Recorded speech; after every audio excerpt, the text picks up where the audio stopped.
Then a strange look crossed his features, and he pointed off behind the man in black. "What in the world could that be?" The man in black turned and looked around. "I don't see anything." "Oh, well, I could have sworn I saw something." "No matter." The Sicilian began to laugh. "I don't understand what's so funny," said the man in black.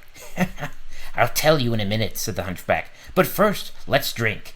And he picked up his own wine goblet. The man in black picked up the one in front of him. They drank. "You guessed wrong," said the man in black. "You only think I guessed wrong," said the Sicilian, his laughter ringing louder. "That's what's so funny. I switched glasses when your back was turned." There was nothing for the man in black to say. "Fool!" cried the hunchback. "You fell victim to one of the classic blunders. The most famous is never get involved in a land war in Asia, but only slightly less well known is this: never go in against a Sicilian when death is on the line." He was quite cheery until the iocane powder took effect. The man in black stepped quickly over the corpse, then roughly ripped the blindfold from the princess's eyes. "The Duke must know when I encompass his doom," the Baron said. "And the other great houses must learn of it. The knowledge will give them pause.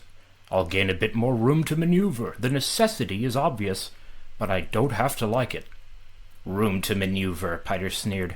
"Already you have the Emperor's eyes on you, Baron. You move too boldly. One day the Emperor will send a legion or two of his Sardaukar down here onto Gaiety Prime, and that will be the end to the Baron Vladimir Harkonnen." "You'd like to see that, wouldn't you, Piter?" the Baron asked. "You'd enjoy seeing the corps of Sardaukar pillage through my cities and sack this castle. You'd truly enjoy that." "Does the Baron need to ask?" Piter whispered. "You should have been a Bashar of the corps," the Baron said. "You're too interested in blood and pain.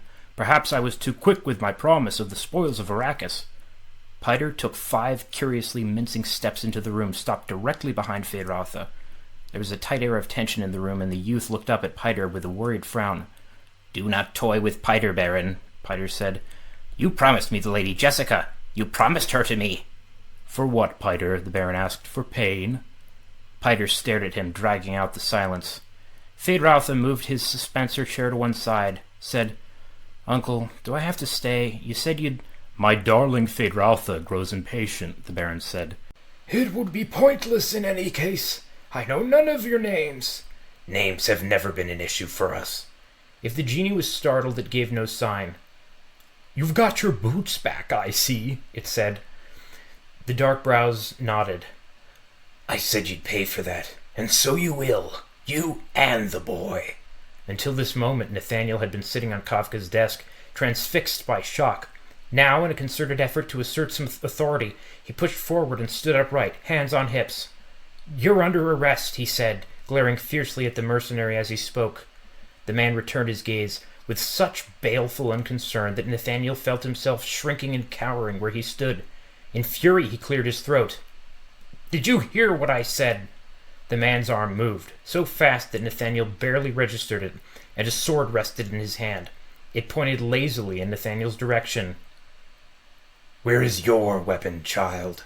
Nathaniel jutted out his chin defiantly and jerked a thumb toward Bartimaeus. "There," he said. "He's an Afrit, at my sole command. One word from me and he'll tear you apart." The genie seemed a little taken aback. Yes," it said doubtfully. "That's right."